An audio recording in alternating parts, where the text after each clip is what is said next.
गडचिरोली नाव घेतलं की समोर येतं ते घनदाट जंगल, पण याच जंगलात दडलेली आहे एक मोठी आर्थिक ताकद. गडचिरोलीचा दर्जेदार सागवान, मजबूती, टिकाऊपणा आणि आकर्षक पोत यामुळे गडचिरोलीच्या सागवानाला मोठी मागणी आहे.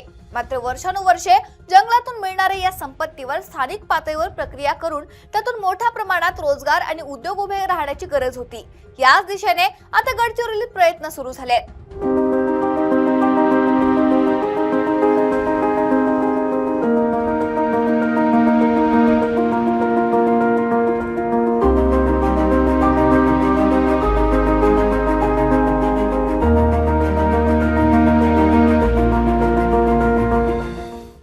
जंगलातून मिळणारं सागवान थेट विकण्याऐवजी त्यावर आधुनिक तंत्रज्ञानाच्या माध्यमातून प्रक्रिया केली जाते.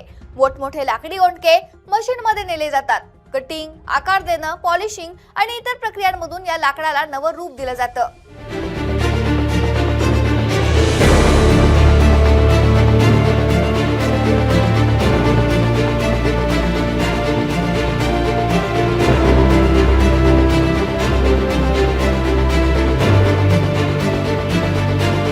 म्हणजे जंगलातील कच्चा माल प्रक्रिया उद्योगातून तयार उत्पादन आणि त्यातून स्थानिकांसाठी रोजगाराची नवी संधी. गडचिरोलीतील लाकूड प्रक्रियेची ही परंपरा काही नवीन नाहीये. ब्रिटिश काळातच 1926 मध्ये येथे आरगिरणी केंद्राची स्थापना झाली होती. म्हणजेच लाकूड प्रक्रियेची मूळ गडचिरोलीच्या इतिहासात खोलवर रुजलेली आहेत. मात्र आता या जुन्या परंपरेला आधुनिक तंत्रज्ञानाची जोड मिळतेय. गडचिरोली जिल्हा हा सागवान लाकडासाठी प्रसिद्ध आहे. जिल्ह्यात मौल्यवान सागवान लाकूड भेटतो, त्यावर आधारित उद्योग देखील या ठिकाणी सुरू आहे. विशेष म्हणजे आलापल्ली FDCM अंतर्गत येणाऱ्या सॉमिलला अगदी 100 वर्ष पूर्ण होत आहेत. या ठिकाणी कशाप्रकारे रोजगार देण्याचा प्रयत्न आणि सागवान लाकडाचा उपयोग कशाप्रकारे केला जात आहे तर विभागीय व्यवस्थापक गणेश मोटकर सर आहे, त्यांच्याकडून जाणून घेणार आहोत. सर, काय सांगाल? गडचिरोली जिल्ह्यातील हा एकमेव सॉमिल आहे आणि FDCMचा सॉमिल आणि अगदी 100 वर्ष पूर्ण होत आहे आणि या ठिकाणी मोठ्या प्रमाणात रोजगाराची संधी देखील उपलब्ध करण्यात आली आहे. ही ऐतिहासिक वास्तू आहे. जर सांगितलं तर 1926 साली या सॉमिलची स्थापना झाली होती आणि 2021मध्ये याचं पुनरुज्जीवीकरण करण्यात आलं आणि या 5 वर्षामध्ये याच सॉमिलमधून नवीन संसद भवन असेल, श्रीराम मंदिर अयोध्या असेल, सेंट्रल भारत मंडपम असेल, माननीय पंतप्रधान कार्यालय, माननीय पंतप्रधान निवास, या सर्व कार्यालयांना याच आपल्या गडचिरोलीचं जे गुणवत्तापूर्ण सागवान आहे त्याचा पुरवठा करण्यात आला आहे.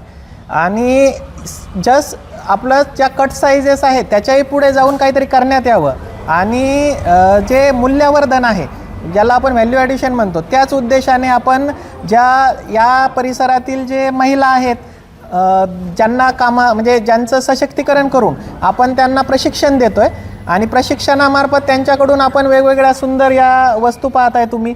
या मूर्त्या वगैरे जे बनवल्यात आपण CNC मशीनवर बनवतो आहे. त्याच्यानंतर याला बेस तयार करण्यात येतात. त्याच्यानंतर याचं जे पॉलिशिंग आहे, पॉलिशिंग आणि फिनिशिंग हे महिलामार्फतच करण्यात येतं आहे. आणि त्यानंतर ज्या महिला आपण पाहू शकता तर तिकडे टेबल वगैरे बनवत आहे.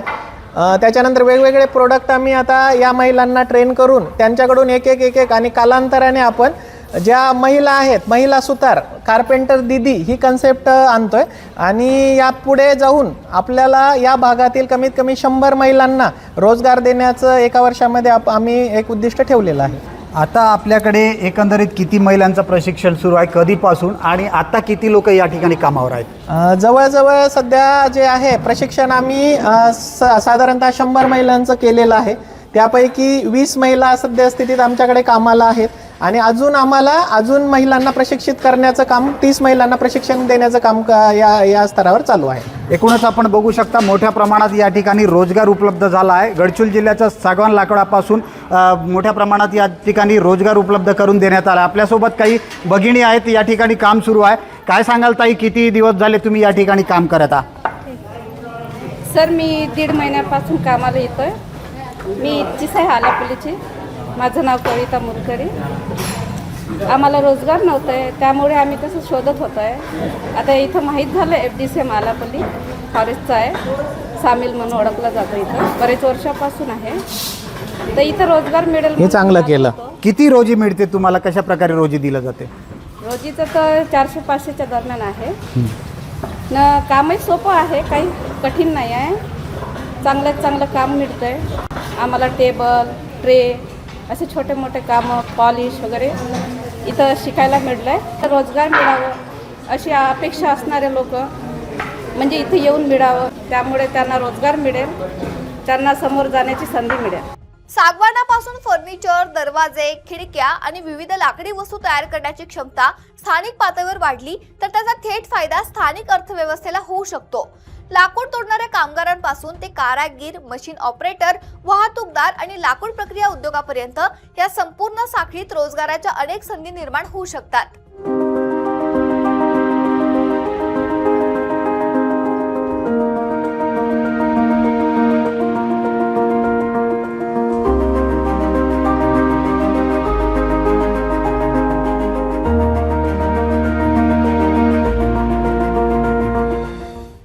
गडचिरोलीची ओळख आजवर प्रामुख्याने जंगल आणि नैसर्गिक संपत्तीपुरती मर्यादित राहिली आहे. पण याच नैसर्गिक संपत्तीला स्थानिक प्रक्रिया उद्योगाची जोड मिळाली तर गडचिरोलीची नवी ओळख उद्योग आणि रोजगाराच्या जिल्ह्याची होऊ शकते.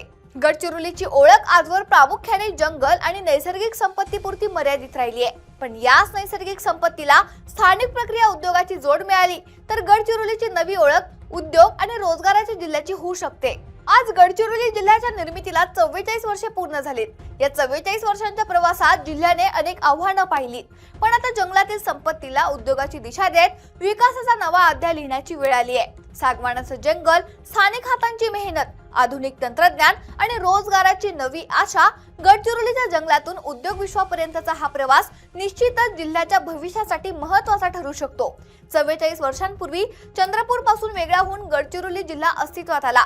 आज या जिल्ह्याची ओळख केवळ घनदाट जंगलापुरती न राहता जंगलातील संपत्तीवर आधारित उद्योग आणि रोजगाराच्या नव्या संधी निर्माण करणाऱ्या जिल्ह्याची व्हावी हीच अपेक्षा आहे. एकूणच आपण बघू शकता मोठ्या प्रमाणात या ठिकाणी माता भगिनी या सॉमिलमध्ये काम करत आहेत. गडचिरोली जिल्ह्यात प्रसिद्ध असलेल्या सागवान लाकडाचा मोठ्या प्रमाणात या ठिकाणी उपयोग केला जात आहे आणि या माध्यमातून कुठेतरी जिल्ह्यातील स्थानिकांना देखील रोजगार देण्याचा प्रयत्न केला जात आहे. महेश गुंडेटीवार, LS मराठी, आलापल्ली, गडचिरोली.